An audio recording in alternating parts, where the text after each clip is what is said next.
Hi, welcome to another video of Yocto tutorial series. In this video, we are going to learn about SystemD service recipe, or how can we integrate the SystemD service in Yocto build system. So what we are going to learn in this tutorial. First of all, we are going to learn what is service SystemD service, why to use SystemD service, how to write a recipe for SystemD service, then where to place it in the root file system, how to enable it, and some basic systemd commands. So let us begin. First of all, here I have a document that I will also put on Git, and I will put the link in the description. So what is systemd service?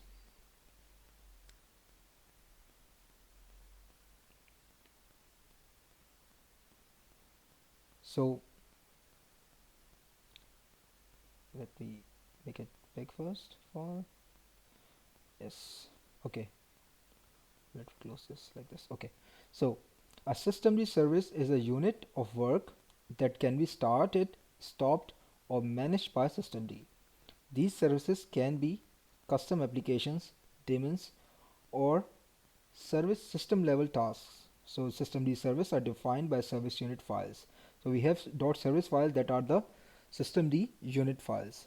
So that contains the configuration and information of managing the service behavior.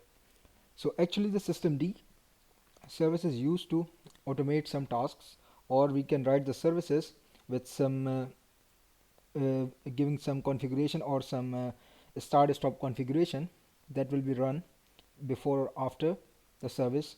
So here I have first of all a simple systemd service file.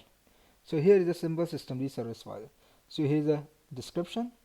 In this tutorial we are not going in detail how to write this systemd service file. So this is the most basic service file. For more information you can refer to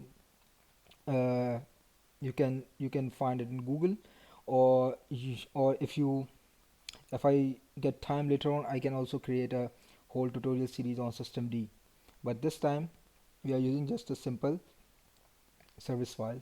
So here we have a description, then in service we have execution start, and what are we doing? We are starting this systemd.sh, this bash script. So how does this bash script starts? We have a bash and then we write the name of the script. So but here we are also giving the absolute paths, and then installed wanted by multi-user.target. So this time I will say that just memorize this, and we are not going in detail, but the main part is this right now, that how do we start the service. So what do I have in this system? Syst.sh. In syst.sh we have simple a while loop printing hello world with the time delay of 1 second.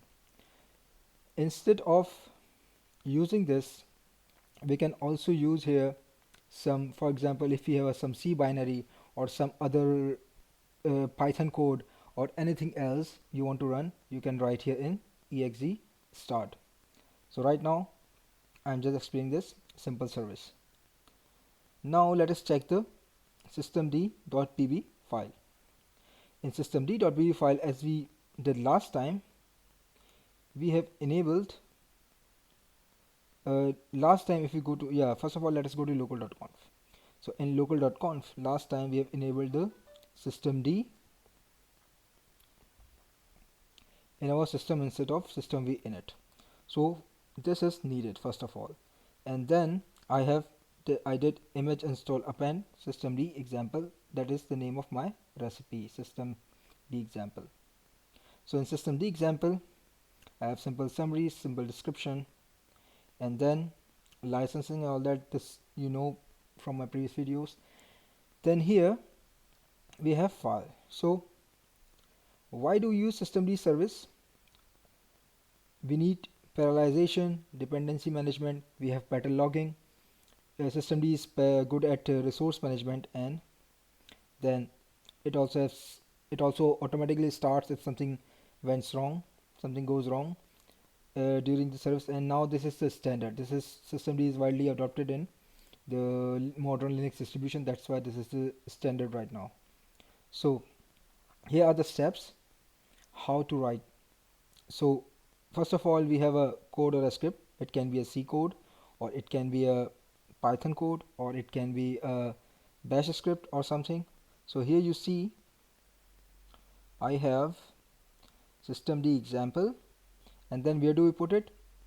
Place the service and the files and code files in the location on the recipe, for example in files directory. So this is the standard directory that we have in systemd example. Then we have a files folder, and then here we have systemd.service and systemd, and then we also have our this systemd example will be inside our systemd example folder.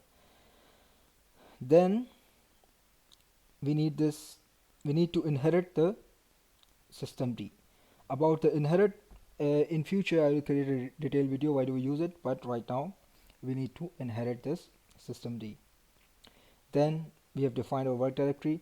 We are using here sh, this bash script, that's why we need to put the rdepends bash, otherwise we'll get the error. If you don't know how rdepends work, please refer to my previous video on rdepends. Then here where we put, so I will come to this part later, but first let us come to install. So we have here two things, our script and our service, here our service. So